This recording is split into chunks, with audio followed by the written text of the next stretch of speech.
আসসালামু আলাইকুম। আজকের লেকচারে সবাইকে স্বাগতম। তোমরা যারা আজকের ক্লাস করার জন্য অপেক্ষায় ছিলে প্রত্যেকে যুক্ত হয়ে যাও।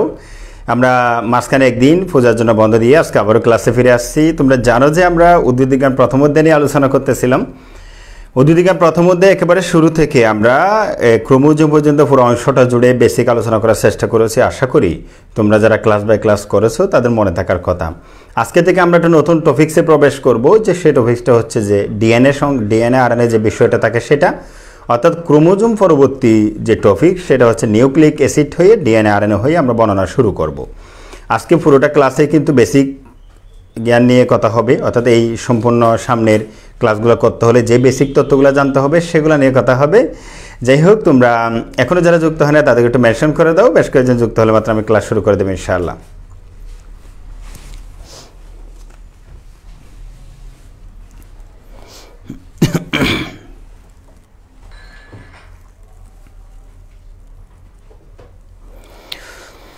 অলরেডি 50 জন আমি দেখতে পাচ্ছি।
অলরেডি 67 দেখতে পাচ্ছি আমি। জাস্ট কয়েকজন আসুক, শুরু করে দিচ্ছি।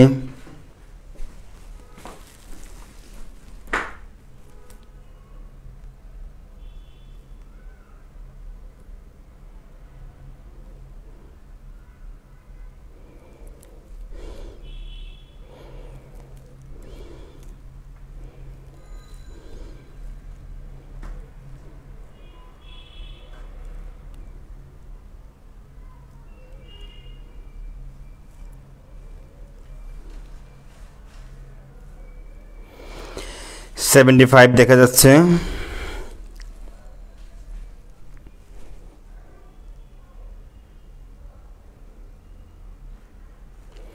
সেভেন্টি 76।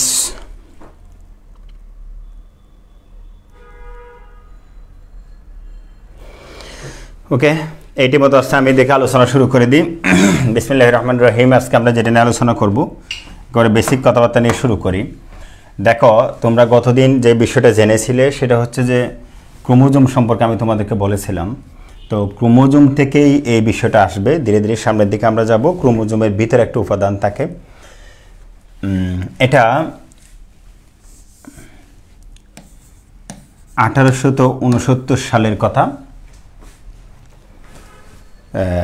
তিনি একজন জার্মান সেনাবাহিনীর লোক ছিলেন, ফ্রেডরিক মিশার বলে তাকে। তো ফ্রেডরিক মিশার তিনি ওই সেনাবাহিনীতে কর্মরত থাকা অবস্থায় একদিন দেখলো তার বন্ধুর পা থেকে কতগুলো ফুঁস বের হচ্ছে। ফুঁস মানে কী বলা হয়, শরীরে ইনফ্লামেশন হয়ে প্রদাহ হয়ে যে অংশগুলো বের হয়ে এরকম আর কি ফুঁস বের হচ্ছে। এই জিনিসটা সে নিয়ে একটু গবেষণা করে দেখলো। তোমরা হলো নাক সিটকে চলে যেতা, এটা কি বলে। তো ফ্রেডরিক মিশার 1869 সালের কথা, তিনি সেটা নিয়ে একটু দেখলেন। দেখার পর অনেক পরীক্ষা নিরীক্ষা করে সে তেমন কিছু খুঁজে পেলেন না এটাতে। তখন কিছু খুঁজে না পাওয়ার কারণে 1869 সালে সেই ফ্রেডরিক মিশার নামক ভদ্রলোক, আমি একবার শুরু থেকে শুরু করতেছি আর কি। সেই ফ্রেডরিক মিশার নামক ভদ্রলোক সেই জিনিসটা খুঁজে পাওয়ার পর কোনো নাম দিতে না পেরে তার নাম দিয়েছিলেন সে নিউক্লিন। একেবারে নিরপেক্ষ একটা বস্তু, সেখানে সে কোনো ক্ষারের ধর্ম পায় নাই, অ্যাসিডের ধর্ম পায় না, এরকম উল্লেখযোগ্য করে রাসায়নিক গঠন সে বর্ণনা করতে পারেনি। যার ধরুন সে নামটা দিয়েছিল হচ্ছে যে নিউক্লিন।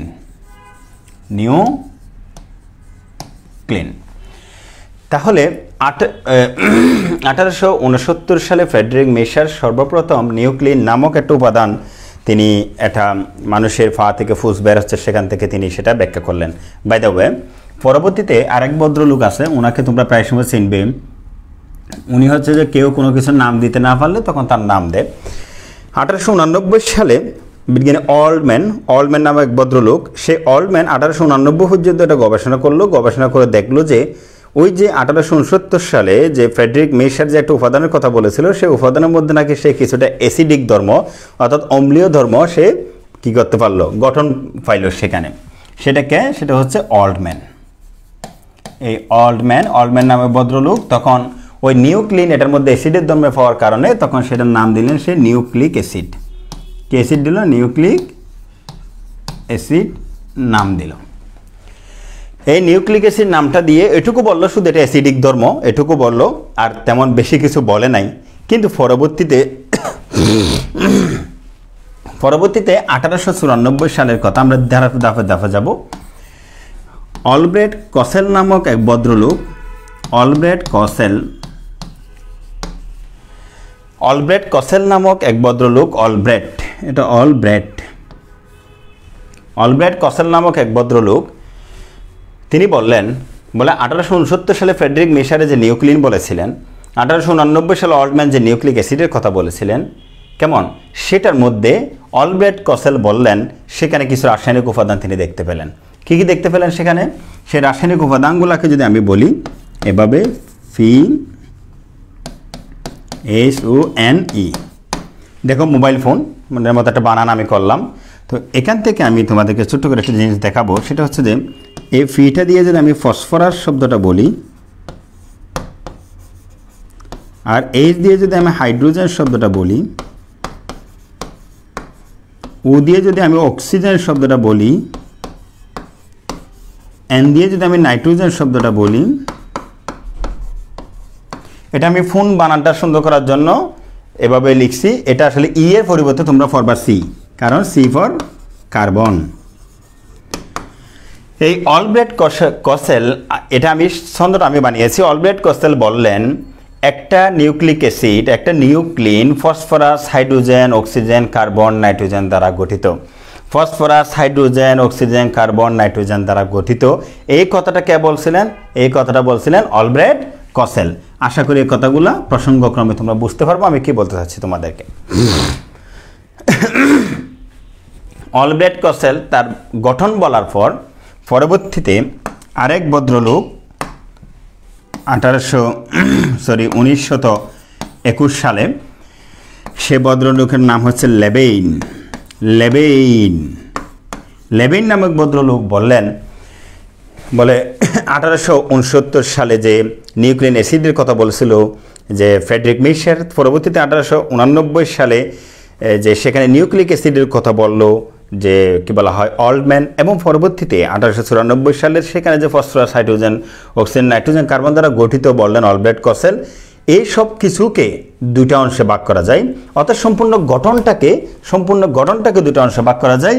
লেবেইন সেদিন বললেন এখানে ডিএনএ ও কি থাকে আরএনএ। কথাগুলো আশা করি তোমরা বুঝবে, আমি প্রসঙ্গক্রমে লিখে যাচ্ছি। তাহলে বিজ্ঞানী লেবেইন ডিএনএ এবং আরএনএ এই দুই ভাগে ভাগ করেছিলেন সম্পূর্ণ নিউক্লিক অ্যাসিডটাকে। তাহলে দেখো এই নিউক্লিক অ্যাসিড কি যদি কেউ কখনো জিজ্ঞেস করে, অন্ততপক্ষে আজকে যারা আমার এখানে ক্লাস করতেছো তারা বলবে ডিএনএ প্লাস আরএনএ, সমান এনএ ফর কি nucleic acid. DNA plus RNA সমান কি এনএ, নিউক্লিক অ্যাসিড। তাহলে আমরা যদি নিউক্লিক অ্যাসিড পড়তে যাই তার মানে ধরে নিতে হবে আমরা সেখানে ডিএনএ পড়বো, আমরা সেখানে আরএনএও পড়তে যাব। এই হচ্ছে তোমার নিউক্লিক অ্যাসিডটা আসলে কীভাবে আসলো পৃথিবীতে সেগুলো নিয়ে কথাবার্তা। এর বাইরে আর অনেক কিছু বলবো আমরা। এই যে ফসফরাস, হাইড্রোজেন, অক্সিজেন, নাইট্রোজেন এবং কার্বন দিয়ে গঠিত বিভিন্ন উপাদান কিন্তু এখানে বিদ্যমান থাকে, এগুলো হচ্ছে মৌল হিসাবে সে নামগুলো এখানে দেয়া।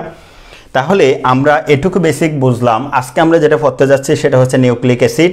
সেই নিউক্লিক অ্যাসিডের ধারাবাহিক ইতিহাস আস্তে আস্তে আমরা আজকে এটুকু বুঝলাম, ডিএনএ এবং আরএনএকে একত্রে আমরা নিউক্লিক অ্যাসিড বলতে পারি। ডিএনএ এবং আরএনএকে আমরা একত্রে নিউক্লিক অ্যাসিড বলতে পারি। এবং যারা আরেকটু হালকা বেসিক নিয়ে আগাইতে চাও সামনের দিকে তাদেরকে বলি এই ডিএনএ আরএনএ নিয়ে যে নিউক্লিক অ্যাসিড হয় সেই নিউক্লিক অ্যাসিডটা কোথায় থাকে? সেই নিউক্লিক অ্যাসিডটা অবশ্যই ক্রোমোজোমে থাকে। ক্রোমোজোমে থাকে। ক্রোমোজোম কোথায় থাকে আমার বলার দরকার নেই। ক্রোমোজোম থাকে নিউক্লিয়াস থাকে কোথায়? কোষের ভিতরে। সেগুলো আর বলার দরকার নেই। আশা করি এই জিনিসটা বুঝেছো। প্রত্যেকে ডেমো খাতা হাতে নাও। All are requested to take the demo khata please. সেই ডেমো খাতার 17 নম্বর পৃষ্ঠায় তোমরা যাও, প্রাথমিক আলোচনা যেখানে ছোট্ট করে কথা আছে সেখানে এটা একটু লিখে ফেললে আমি খুব খুশি হব। তারপর আমি সামনের দিকে ধীরে ধীরে আগাবো ইনশাআল্লাহ।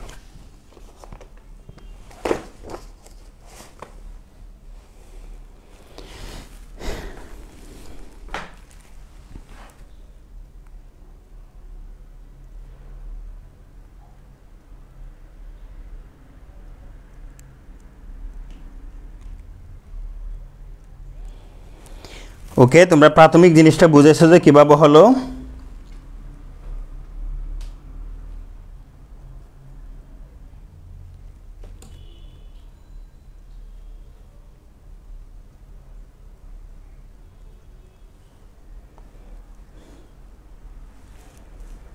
হ্যাঁ, এটা প্রশ্ন কি? তাহমিনা স্যার, আপনি তো কালকে বলছিলেন যে বেসডস্কি বলছেন ক্রোমোজোম এ ডিএনএ আছে। হ্যাঁ, ওটাও ঠিক আছে। এখানে লেবেইন যেটা বলছে এটা তো নিউক্লিক অ্যাসিডে ডিএনএ আছে বলছে। আবার এই যে ক্রোমোজোমের ভিতরে আছে সেটা বলছিল বেসডস্কি। আচ্ছা, ডান লিখো একটু। দোয়াকার নম্বর ডান বলে দেখছো শয়তানের বাক্সগুলা। তো দেখো ডান লিখেছো। এখন আমরা জেনেছি যে ডিএনএ এবং আরএনএ জিনিসটা কি আসলে মোটামুটি জেনেছি কোত্থেকে এসেছে। আরও ব্যাখ্যা করবো, আমি বিশদ ব্যাখ্যা করবো, এমনভাবে বলার চেষ্টা করব তুমি কাউকে যদি কখনো বোঝাতে যাও, কারোর সামনে যদি কখনো বলতে যাও, তুমি যাতে একেবারে কনফিডেন্টলি জিনিসটা বলতে পারো কোত্থেকে এসেছে, একেবারে ইতিহাস যাতে তুমি বলতে পারো, যাতে তোমার উত্তরটা বা তোমার বলাটা খুব বেশি গ্রহণযোগ্য হয়ে ওঠে। যাই হোক, ধন্যবাদ যারা এটা লিখেছো, থ্যাংক ইউ সো মাচ। এখন আমি পরবর্তী পৃষ্ঠায় চলে যাচ্ছি। এরপরে আমি ধারাবাহিক আলোচনা করে যাব।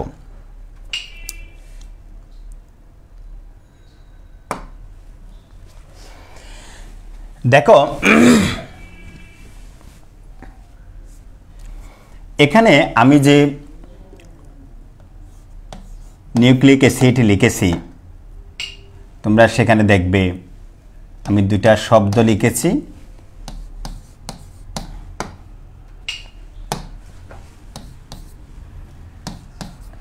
ওকে, তো এই জায়গাটাতে কারো আপত্তি থাকার কথা নয় যে মানে এখান থেকে এই দুটো অংশ আসছে, এটা তোমরা বুঝেছো। এবং NA for nucleic acid, NA for nucleic অ্যাসিডটা বুঝো, কিন্তু ডিএনএ আর এনএ বিষয়টা কীভাবে আসলো আমরা আগে নামটা নিয়ে একটু আলোচনা করি, যেহেতু আমরা বেসিক বুঝতে চাইবো। এখানে দেখো এই নামগুলো কোত্থেকে আসছে।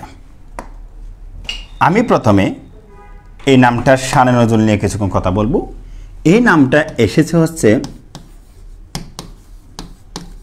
রাইবোজ শব্দ থেকে। রাইবোজ শব্দ থেকে এই নামটা এসেছে এবং সংক্ষেপে এটাকে রাইবো বলা হয়, ribo nucleic acid. My dear student, এই শব্দটা এসেছে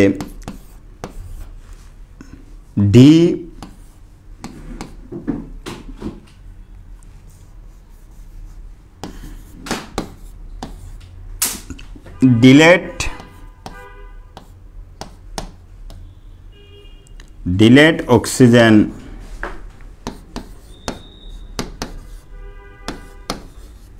রাইবোজ হতে। অনেকের হয়তো লাগতেছে ডিলেট অক্সিজেন রাইবোজ শব্দটা কখনো শুননি। সেটা কিভাবে হলো, সেটাকে সংক্ষেপে বলা হয় D oxy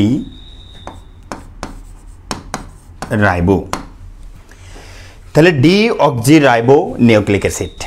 D for deoxy ribo শব্দের অর্থটা আমরা বুঝবো। তোমাদের আমি একটা লাখ টাকার কথাবার্তা বলি, তোমরা তৃতীয় অধ্যায়ে যখন আমরা তোমাদেরকে নিয়ে যাব উদ্ভিদ বিজ্ঞানের, সেখানে আমি তোমাদের একটা শব্দ শেখাবো, সেটা হচ্ছে শর্করা। আপাতত প্রসঙ্গক্রমে যা আসে তা শিখবা। এই শর্করাটাকে আমরা ইংরেজিতে বলি কার্বোহাইড্রেট।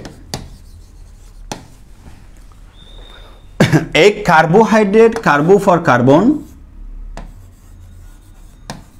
আর হাইড্রেট শব্দটা আসছে ওয়াটার থেকে।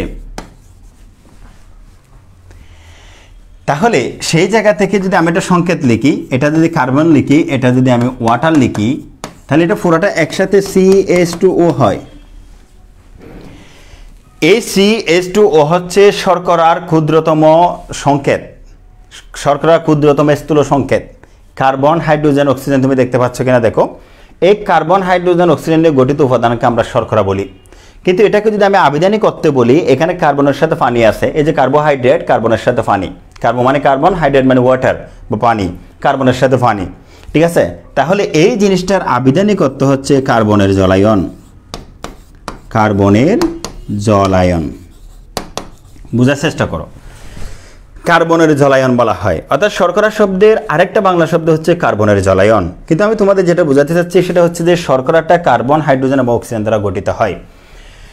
মাই ডিয়ার স্টুডেন্ট, তোমাদেরকে আমি বলি, কখনো যদি তোমাকে যদি আমি উদ্ভিদবিজ্ঞানের তৃতীয় অধ্যায়ে নিয়ে যাই, তুমি যখন দেখবে এরকম এক অণু থাকবে, তখন তার নাম হচ্ছে মনোস্যাকারাইড। যদি এরকম দুই অণু থাকে তখন তার নাম হচ্ছে ডাইস্যাকারাইড। 3 থাকলে ট্রাইস্যাকারাইড, যদিও 3 থেকে 10 পর্যন্ত সেটাকে অলিগোস্যাকারাইড বলা হয়, এবং 10-এর উপরে যেগুলো আছে তাকে বলা হয় পলিস্যাকারাইড। তাহলে এই যে তার ক্ষুদ্রতম স্থূল সংকেত কার্বন, হাইড্রোজেন, অক্সিজেন দ্বারা যে CH2O আছে, সেটা এক অণু থাকলে মনোস্যাকারাইড বলা হয়। সেটা যদি 2 হয় ডাইস্যাকারাইড, এভাবে করে অলিগোস্যাকারাইড, পলিস্যাকারাইড অনেক দিকে যায়। আজকে আমার বিবেচ্য বিষয় সেদিকে না, আজকে আমার বিবেচ্য বিষয় হচ্ছে মনোস্যাকারাইড। মানে এরকম এক অণু থাকলে তাকে আমরা মনোস্যাকারাইড বলি, প্রত্যেকে লক্ষ্য রাখো। এই মনোস্যাকারাইডের এখন কার্বন সংখ্যার কথা বলবো। যদি এখানে কখনো 3 কার্বন থাকে তার নাম ট্রাইউজ, 3 কার্বন থাকলে তার নাম ট্রাইউজ। তাহলে 4 কার্বন থাকলে তার নাম কি? টেট্রুজ। 5 কার্বন থাকলে তার নাম কি? পেন্টোজ। 6 কার্বন থাকলে তার নাম কি? হেক্সোজ। তাহলে লাখ টাকার কথা হচ্ছে এই একটা মনোস্যাকারাইডের মধ্যে কার্বন সংখ্যার উপর ভিত্তি করে আমরা অনেক ভাগ করতে পারবো শর্করাকে সেদিকে।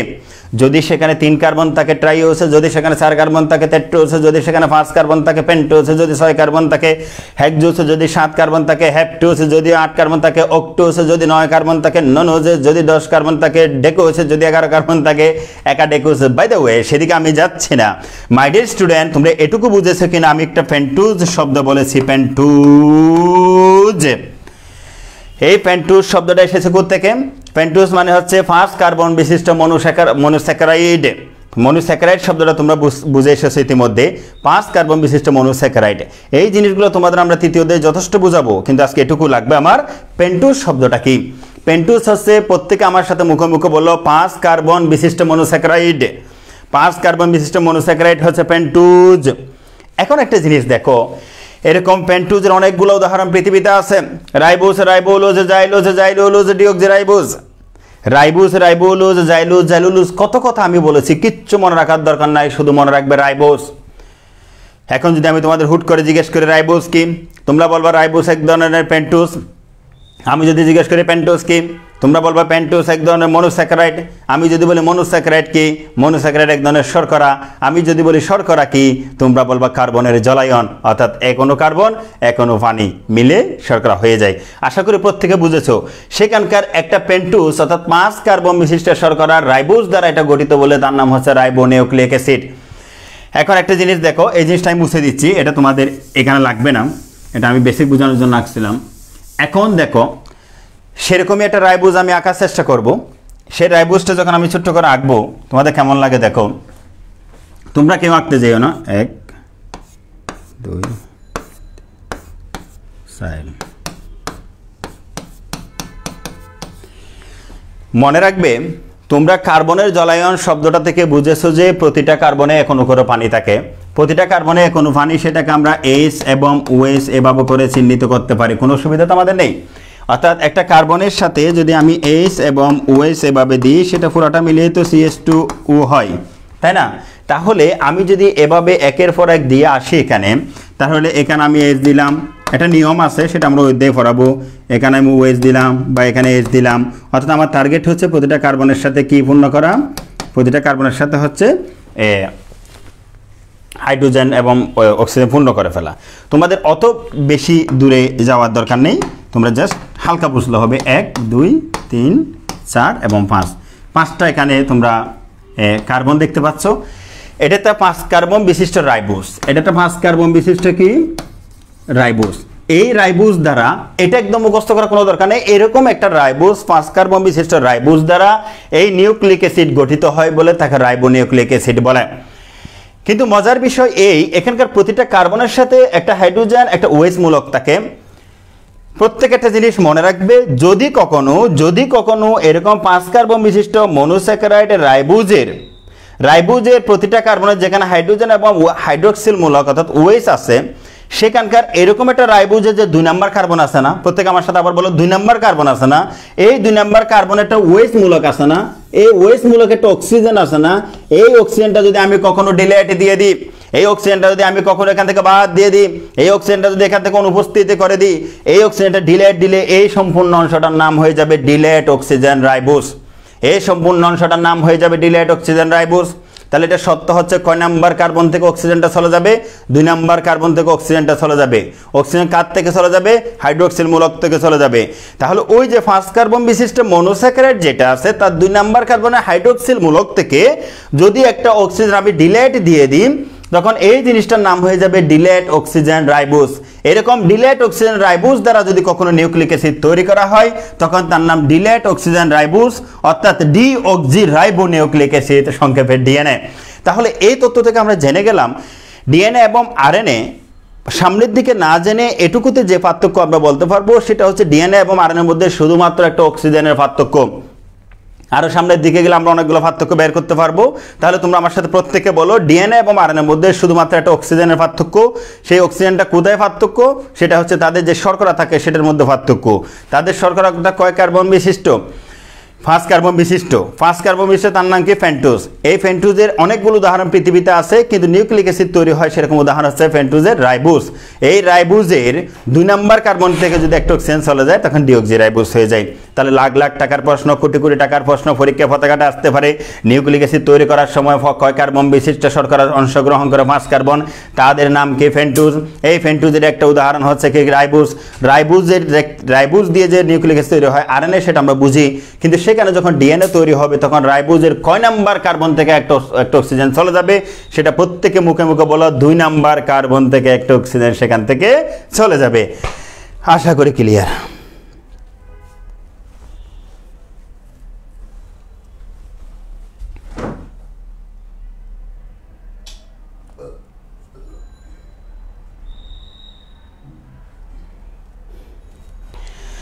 এই স্ট্রাকচারগুলো অবশ্যই আমরা কোষ রসায়নে তোমাদের আর ভালো বোঝাবো।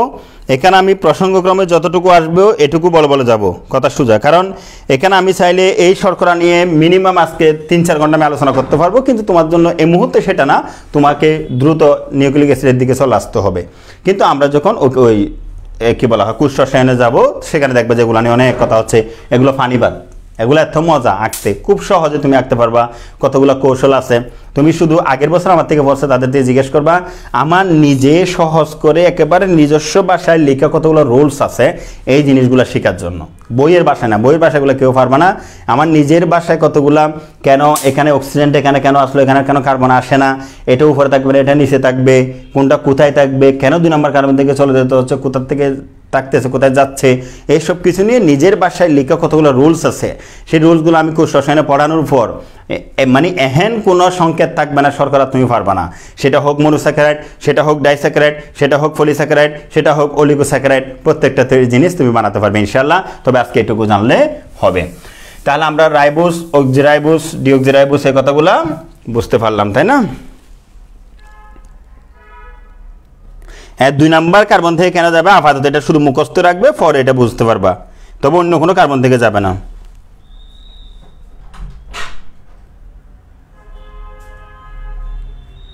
হ্যাঁ, একটু মনোযোগ দাও, ইনশাল্লাহ বুঝবে। কেমন? এখন দেখো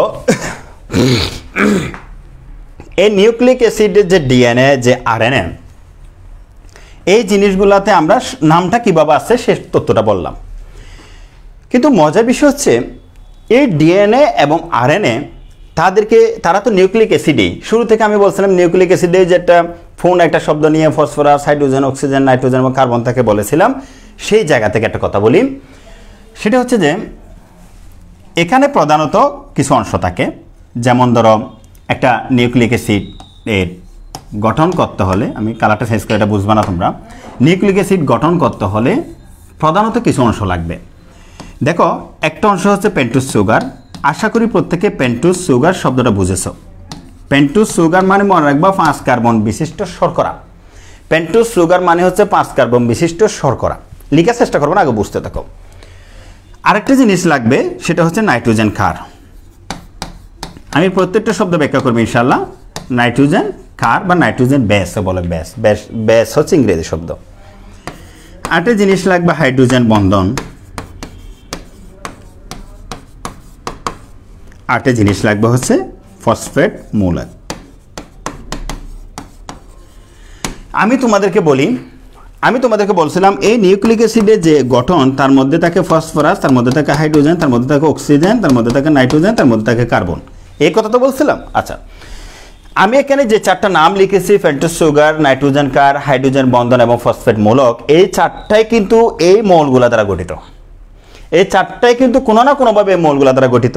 ইতিমধ্যে তোমরা এর ব্যাখ্যাটা জেনেছো, তাহলে সহজ হয়ে যাবে পড়াটা সামনে পড়তে। এই পেন্টোজ সুগারের ব্যাখ্যাটা তোমরা মোটামুটি জেনে গেছো।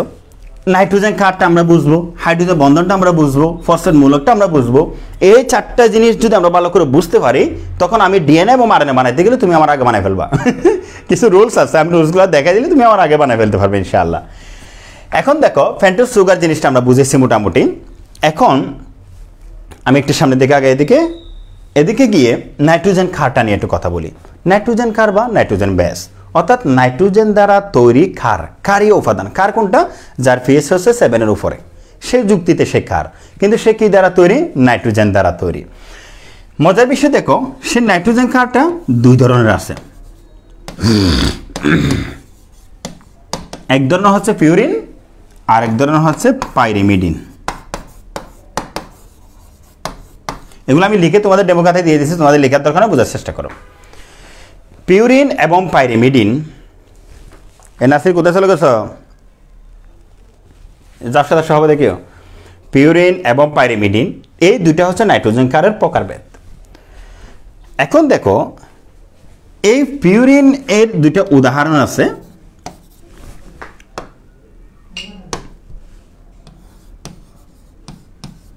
মনোযোগ দিবা ডিপলি প্লিজ। Adenine, guanine. আমি এই শব্দগুলো ভেঙে বুঝাবো। আবার এই পাইরিমিডিনের 3টা শব্দ ঝাপসা হবে দেখিও। 3টে শব্দ আছে, মানে 3টে উদাহরণ আছে। একটা হচ্ছে যে থাইমিন বা থায়ামিন, আরটা হচ্ছে সাইটোসিন, আরটা হচ্ছে ইউরাসিল। ওকে, দেখো তাহলে adenine, guanine, thymine, cytosine, uracil, এই সবগুলো কিন্তু নাইট্রোজেন ক্ষার। তবে একটা পিউরিন, একটা পাইরিমিডিন। তোমাদের প্রশ্ন হচ্ছে যে নাইট্রোজেন দ্বারা তৈরি কিছু ক্ষারীয় উপাদান, সেটাকে আপনি 2 ভাগ করলেন কেন?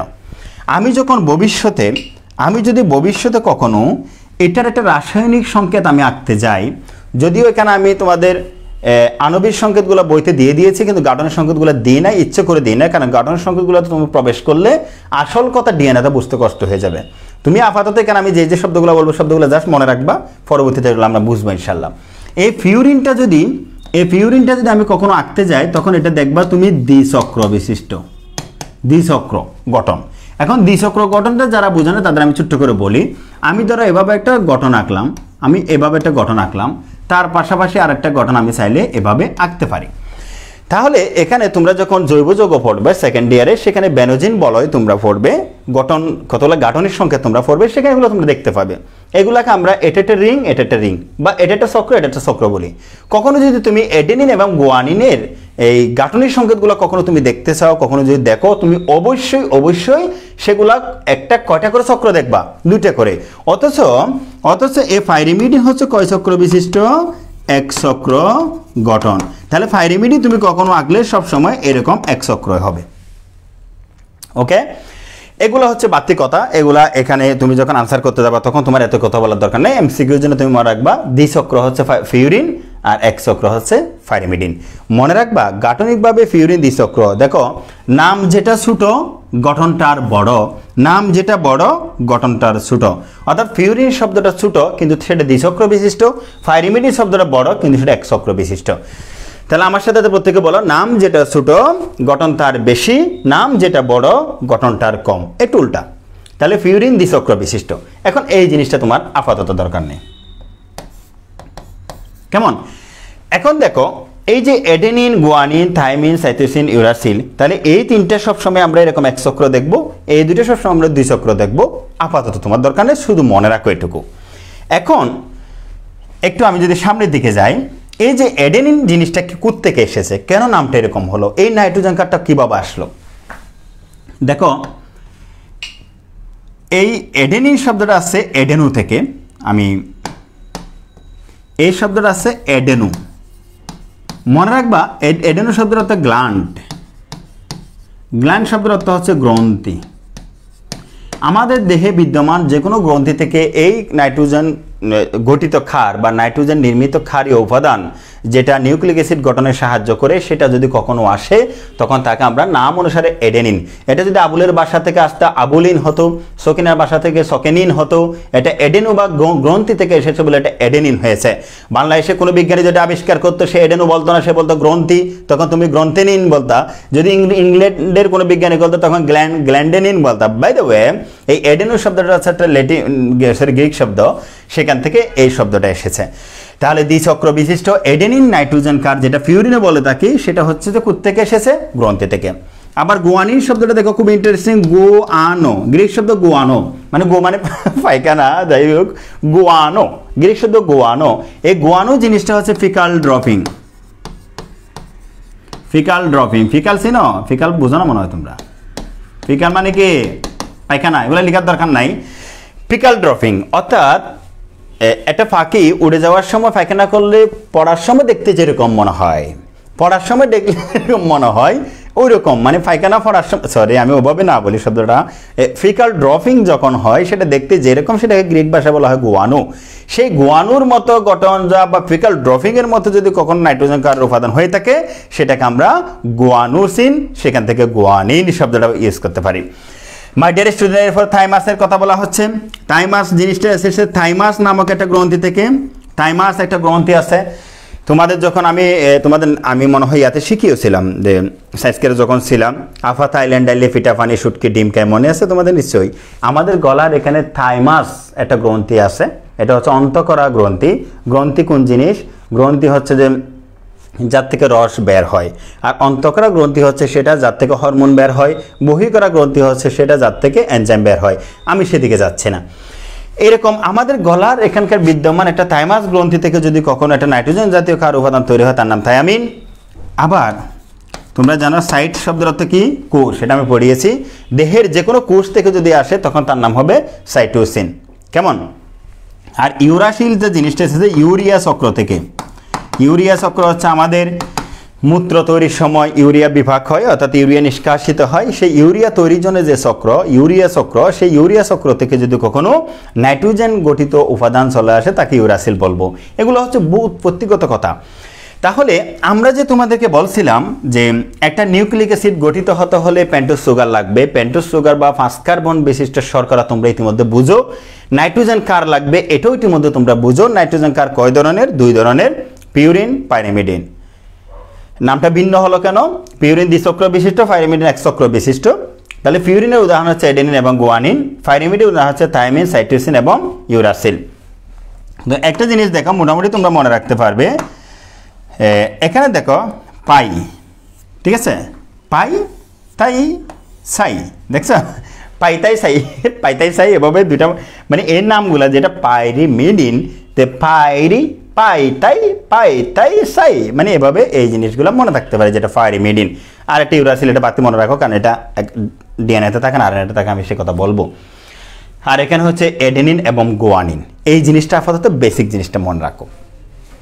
তারপর আমরা আসবো হাইড্রোজেন বন্ধন নিয়ে। তোমরা কিছুটা জেনেছো তোমাদের রসায়ন বইতে 9-10-এ, সেখানে হাইড্রোজেন দ্বিবন্ধন, ত্রিবন্ধন, অর্থাৎ দ্বিবন্ধন শব্দটা আমরা এভাবে বুঝাই, আর ত্রিবন্ধন শব্দটা আমরা 3টা বন্ধন দিয়ে বুঝাই। এখানে নিউক্লিক অ্যাসিড গঠনের সময় দ্বিবন্ধন, ত্রিবন্ধনের ব্যবহারগুলো আমি তোমাদেরকে দেখাবো, সেজন্য বেশি তোমরা টেনশন করিও না। তারপর হচ্ছে ফসফেট মূলক। এখানে ফসফেট মূলক আমরা ফসফরিক অ্যাসিড থেকে এখানে কিছু ফসফেট মূলক আমরা বলবো। এখানকার ফসফেট মূলকগুলো হচ্ছে অজৈব ফসফেট। যে ফসফেটগুলো জীব থেকে নয় বরং খনি থেকে আসে সেগুলোকে আমরা অজৈব ফসফেট বলি, আর যে ফসফেটগুলো যে কোনো জীবন্ত উপাদান থেকে আমরা সংগ্রহ করি তাকে আমরা জৈব ফসফেট বলি। বাই দ্য ওয়ে, এখানে যেগুলো থাকবে সেগুলো হচ্ছে অজৈব ফসফেট মূলক। সেই অজৈব ফসফেট মূলকটা ফসফরিক অ্যাসিড থেকে আসে, আমি ডেমো খাতায় লিখে দিয়েছি সেটা। তাহলে এই চারটি উপাদান সম্পর্কে যাদের বেসিক ধারণা থাকবে তারা অবশ্যই নিউক্লিক অ্যাসিড বানাতে পারবে। তাহলে নিউক্লিক অ্যাসিড বানাবে মানে নিউক্লিক অ্যাসিড দুই ধরনের, হয়তো ডিএনএ না হয় আরএনএ। তাহলে ডিএনএ তুমি বানাইতে পারবে, আরএনএ তুমি বানাইতে পারবে। সেটা বানাতে গিয়ে আমাদের অনেক সময় কৌশলগত কিছু সিদ্ধান্ত নিতে হবে। তোমরা আমাকে আগে বলো যে এটুকু তোমরা বুঝছো কিনা।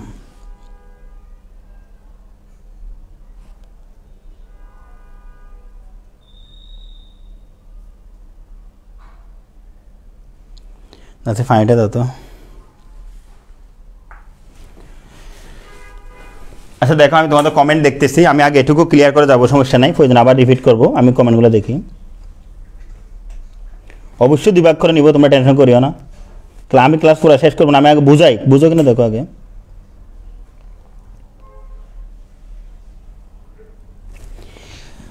ইউরাসিলের পাশে ইউরিয়া চক্র আছে, আমি বুঝাচ্ছি, একটু দাঁড়াও, কমেন্টগুলো দেখি।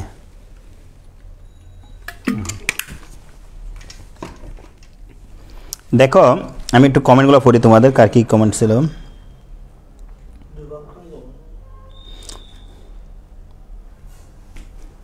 রিয়াদ ইকরাম 6 অক্সিফাইরিন যেটা বলছিস এই শব্দটা ভুলে যা আপাতত, ঠিক আছে?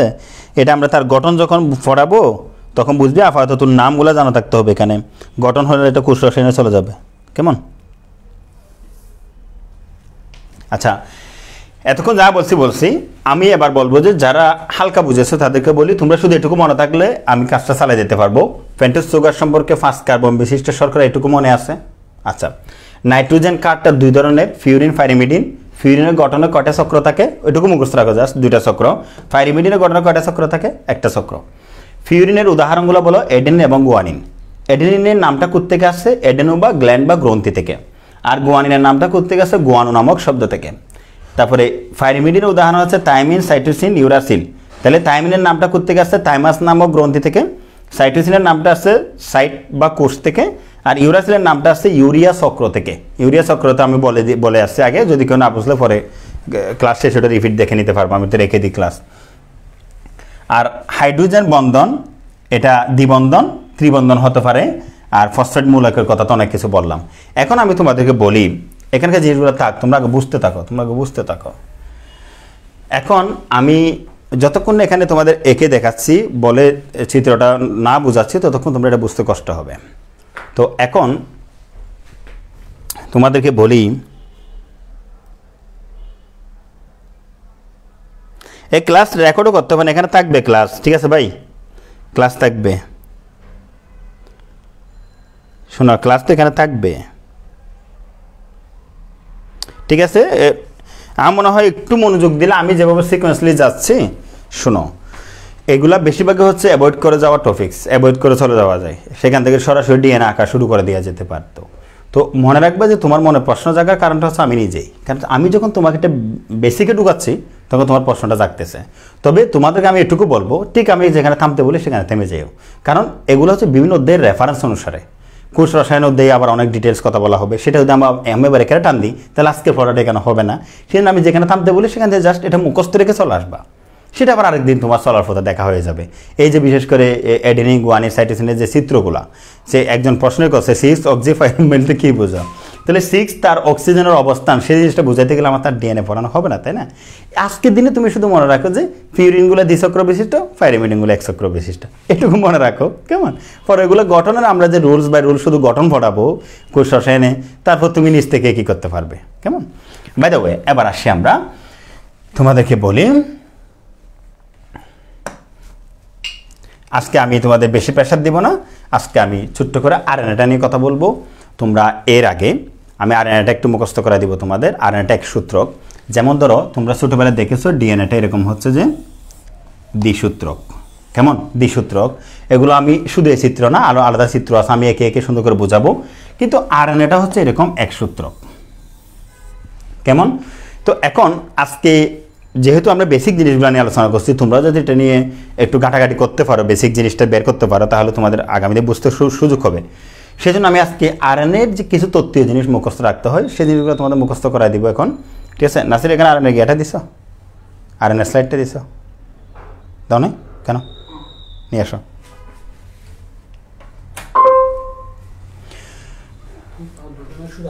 আরএনএরটা নিয়ে আসো। তো দেখো আরএনএটা এরকম এক সূত্রক, ডিএনএ দ্বি সূত্রক। এই ডিএনএর আজকে আমরা যে বেসিকটা নিলাম, এখান থেকে কোথায় যাবো তোমরা দেখো। আমরা একটা ডিএনএর গঠন যখন পড়াবো, এখানে প্রত্যেকটা শব্দ আজকের বেসিক থেকে আমরা বলবো। আরএনএর গঠন যখন আমরা বলবো তখন শব্দগুলো এখান থেকে বলবো। তো মজার বিষয় হচ্ছে ডিএনএর গঠন পড়ালে আরএনএর গঠন সে বুঝে যায় গাঠনিকভাবে, কিন্তু আরএনএর কিছু তত্ত্বীয় কথা মুখস্থ রাখতে হয়। সে তত্ত্বীয় মুখস্থ রাখার জিনিসগুলো আমি এখন কথা বলবো। আবার পরবর্তীতে আমরা এরকম একটা ডিএনএ থেকে আবার আরেকটা ডিএনএ তৈরি করা যায় সে পদ্ধতি নিয়ে কথা বলবো, সেটাকে বলা হয় রেপ্লিকেশন।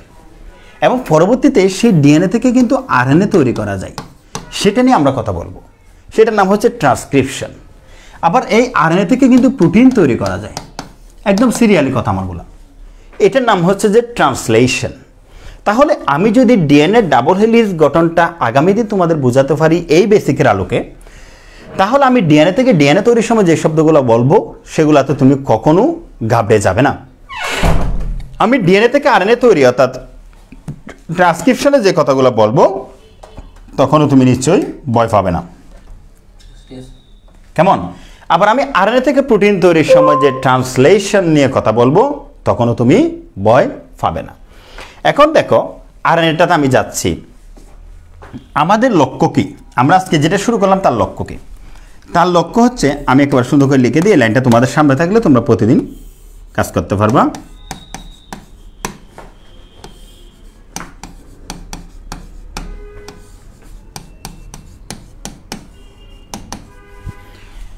দেখো আমরা ভবিষ্যতে এই জিনিসটা নিয়ে আগাচ্ছি, অর্থাৎ ডিএনএ থেকে ডিএনএ তৈরি হওয়ার যে রেপ্লিকেশন, ডিএনএ থেকে আরএনএ তৈরি হওয়া যে ট্রান্সক্রিপশন, আরএনএ থেকে প্রোটিন তৈরি হওয়া হচ্ছে ট্রান্সলেশন। ওকে, এই তিনটা জিনিস আমরা পড়াবো। এই তিনটা অংশ পড়াতে গেলে আমাদের যেটা বেশি জানতে হবে সেটা হচ্ছে একটা ডিএনএর গঠন সম্পর্কে আমাদের জানতে হবে। এই যে গঠনটা, তো এর গঠন যেটা, সে গঠনটাকে বলে ডিএনএ ডাবল হেলিক্স।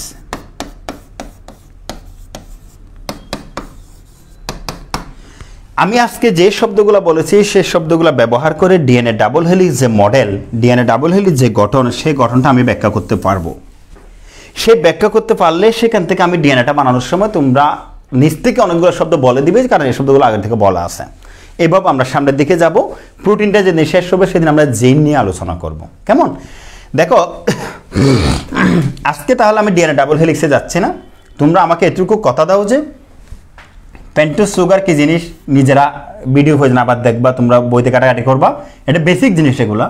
তারপরে হচ্ছে যে নাইট্রোজেন ক্ষার বা নাইট্রোজেন বেস কি জিনিস সেটা সম্পর্কে একটু ইয়া করবা। তারপরে হচ্ছে যে হাইড্রোজেন বন্ধন সম্পর্কে একটু ইয়া করবা, আমি যা বললাম তা, আর ফসফেট মূলক। এই চারটা জিনিস সম্পর্কে আমরা যখন জানবো তখন আমাদের সামনের দিকে এগিয়ে যেতে কোনো কষ্ট হবে না। আজকে বাকি সময়টাতে আমি তাহলে কঠিন কোনো স্ট্রাকচার না দিয়ে, তুমি নেক্সট দিন থেকে এটা আর মাপ পাবে না, স্ট্রাকচারগুলো কঠিন, শব্দ বুঝলে তারপরে প্রতীকগুলা বুঝলে এগুলো খুবই সহজ। আজকে আমি একটু আরএনএ নিয়ে আলোচনা করবো, প্রত্যেকে একটু মনোযোগ দাও। দেখো এই যে আরএনএ তত্ত্বীয়ভাবে আমরা যেটা মনে রাখবো সেইটা হচ্ছে আরএনএ হচ্ছে এক সূত্রক। এই যে এভাবে করে আমি আঁকছিলাম, এভাবে করে এক সূত্রক, দ্বিসূত্রক না, এক সূত্রক। মনে রাখবা আমরা আগামী দিন যখন নাইট্রোজেন ক্ষারগুলা কার সাথে কে বসবে আমরা যখন সিদ্ধান্ত নিব, এই যে আমরা এডেনিনের কথা বলেছি, আমরা গুয়ানিনের কথা বলেছি, থায়ামিনের কথা বলেছি, সাইটোসিনের কথা বলেছি, আরেকটা বাড়তি শব্দ আমরা ইউরাসিলের কথা বলেছিলাম। লাখ টাকার কথা হচ্ছে এই পাঁচটা অংশে কিন্তু নিউক্লিক অ্যাসিডে থাকে, কিন্তু তোমরা যারা নিউক্লিক অ্যাসিড দুই ধরনের, ডিএনএ আরটা হচ্ছে কি আরএনএ, এই শব্দটা আমি বারবার বলে আসতেছি। এই ডিএনএ গঠনের ক্ষেত্রে, তাদের গঠনের ক্ষেত্রে নাইট্রোজেন কার এডেনিনও থাকবে, গুয়ানিনও থাকবে, থায়ামিনও থাকবে, সাইটোসিনও থাকবে, কিন্তু কোটি কোটি টাকার কথা অবশ্যই মনে রাখতে হবে, পরীক্ষা পতাকাটা আসতে পারে, সেটা হচ্ছে এই আরএনএ এর গঠনের ক্ষেত্রে কোনো ধরনের থায়ামিন থাকবে না। সেই থায়ামিনের পরিবর্তে কি থাকবে? ইউরাসিল থাকবে। তাহলে প্রত্যেকে আমার মুখে মুখে বলো, আরএনএ এর ক্ষেত্রে আরএনএ এর গঠনে কি থায়ামিন থাকবে না, কি থাকবে? ইউরাসিল থাকবে। কিন্তু ডিএনএ এর ক্ষেত্রে থায়ামিন থাকবে, কি থাকবে না? ইউরাসিল থাকবে না। তার মানে ডিএনএ বলো আরএনএ বলো দুইটার ক্ষেত্রে অ্যাডেনিন থাকবে, ডিএনএ বলো আরএনএ বলো দুইটার ক্ষেত্রে গুয়ানিন থাকবে, ডিএনএ বলো আরএনএ বলো দুইটার ক্ষেত্রে সাইটোসিন থাকবে। কিন্তু ডিএনএ হলে থায়ামিন থাকবে, আরএনএ হলে ইউরাসিল থাকবে। ঠিক আছে, ইউরাসিল জিনিসটা সেখানে থাকবে। তাহলে আরএনএ এক সূত্রক, তাদের মধ্যে ইউরাসিল থাকে। এবং আরএনএ অনেকগুলো প্রকারভেদ সহ নিয়ে আমি একটা স্লাইড তোমাদের দেখাচ্ছি, সেখান থেকে আমরা অনেক কিছু তথ্য নেব ইনশাআল্লাহ। দেখো, আরএনএ সম্পর্কে 2 নম্বরের জন্য যদি কখনো আসে, তোমাকে এই জিনিসটা অবশ্যই জানা থাকতে হবে। তোমরা একটু মনোযোগ দাও।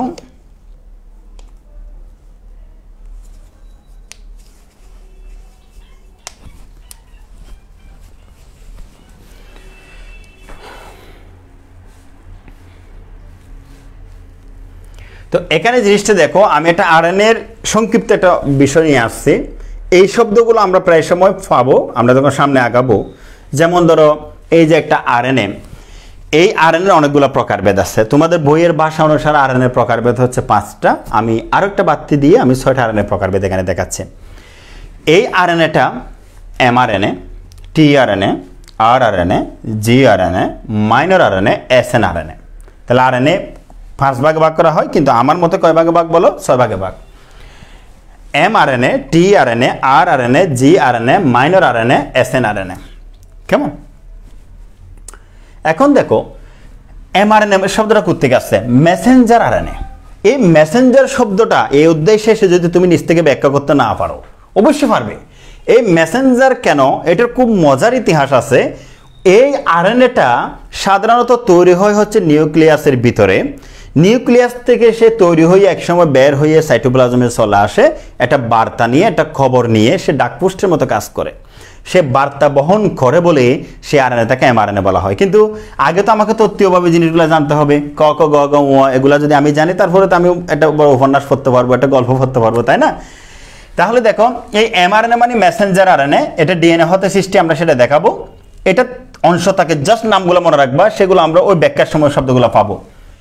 এটার ফার্স্ট প্রান্ত কি এখন বলার দরকার নেই। ফার্স্ট প্রান্তের নাম হচ্ছে লিডার। এটা লিভার হয়ে গেছে, এটা হবে লিডার।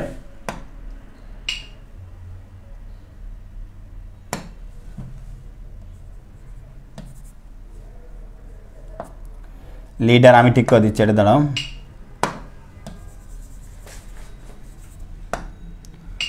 ওগো,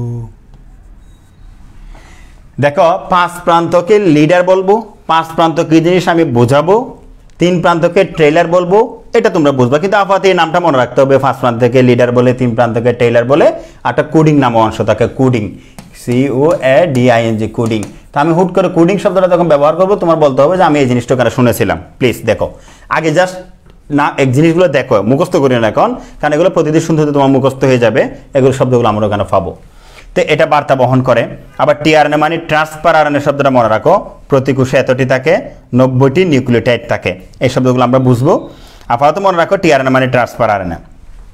anticodon site, amino acid site. কেন অ্যান্টিকোডন, কেন অ্যামিনো অ্যাসিড আমরা বলবো, কিন্তু তার আগে তোমাকে মনে রাখতে হবে অ্যান্টিকোডন এবং অ্যামিনো অ্যাসিড নামে 2টা সাইট আছে, 2টা জায়গা আছে। তারপর আরআরএনএ, রাইবোজোমাল আরএনএ, 80 থেকে 90 ভাগ আরআরএনএ। মানে যতগুলো আরএনএ আছে পৃথিবীতে, তার মধ্যে 80 থেকে 90 ভাগ আরআরএনএ। এটা রাইবোজোম গঠন করে বলে রাইবোজোমাল আরএনএ। জেনেটিক আরএনএ, যেমন ধরো আমাদের ক্ষেত্রে জেনেটিক বৈশিষ্ট্য বহন করা হচ্ছে ডিএনএ, কিন্তু কিছু ভাইরাস আছে তাদের দেহের ডিএনএ থাকে না, তাকে কিন্তু আরএনএ। ওই আরএনএটা বা তার জেনেটিক বৈশিষ্ট্য বহন করে, তখন সেক্ষেত্রে ওই আরএনএটাকে আমরা জেনেটিক আরএনএ বলবো। যদিও সাধারণত আরএনএ কিন্তু জিনগত বৈশিষ্ট্য বহন করে না, করে হচ্ছে কি ডিএনএ। কিন্তু যেসব প্রাণীদের ক্ষেত্রে বা নিম্ন শ্রেণীর জীবের ক্ষেত্রে ডিএনএ থাকে না, শুধু আরএনএ থাকে, তাদের ওই আরএনএটা কিন্তু আবার কি করে, জেনেটিক বৈশিষ্ট্য বহন করে, সেই জায়গা থেকে জিআরএনএ বলা হয়। তারপর হচ্ছে মাইনর আরএনএ। আরএনএ যদি ক্ষুদ্র টাইপের হয় তাকে মাইনর আরএনএ বলবো। এসএনআরএনএ, স্মল নিউক্লিয়ার আরএনএ, অর্থাৎ যাদের নিউক্লিয়াসকে বলা হয় স্মল নিউক্লিয়ার আরএনএ, মানে হচ্ছে যেসব কোষের গঠনে ছোট্ট নিউক্লিয়াস থাকে এবং সেখানে যদি আরএনএ থাকে তার small nuclear RNA. By the way, spliceosome গঠন করে। শব্দটা শুনলে এখান থেকে লাইভ থেকে কয়েকজন পালিয়ে যাওয়ার কথা। স্প্লাইসিওসোম, এই স্প্লাইসিওসোম ডিএনএ থেকে আরএনএ তৈরির ক্ষেত্রে যে ট্রান্সক্রিপশন এখানে যে কি বলা হয় প্রি এমআরএনএ তৈরি হয়, প্রি এমআরএনএ থেকে একদম কানে নিবেন, আমি কথা বলে জাস্ট বলেছি প্রি এমআরএনএ থেকে এমআরএনএ তৈরি হওয়ার সময় আমি স্প্লাইসিওসোম শব্দটা খুব সুন্দর করে বোঝাবো সেখানে, কিন্তু তোমাকে মনে রাখতে হবে স্প্লাইসিওসোমটা কে করে, এসএনআরএনএ। সেভাবে আমরা আরএনএর প্রকারভেদ এখানে বুঝতে পারছি। এবং আরএনএ কোথায় থাকে? আরএনএ সাধারণত সাইটোপ্লাজমে থাকে, রাইবোজোমে থাকে, নিউক্লিয়াসে থাকে, কেমন মাইটোকন্ড্রিয়াতে থাকে, ক্রোমোজোমে থাকে, প্লাস্টিডে থাকে, এইসব জায়গায় আরএনএ থাকে।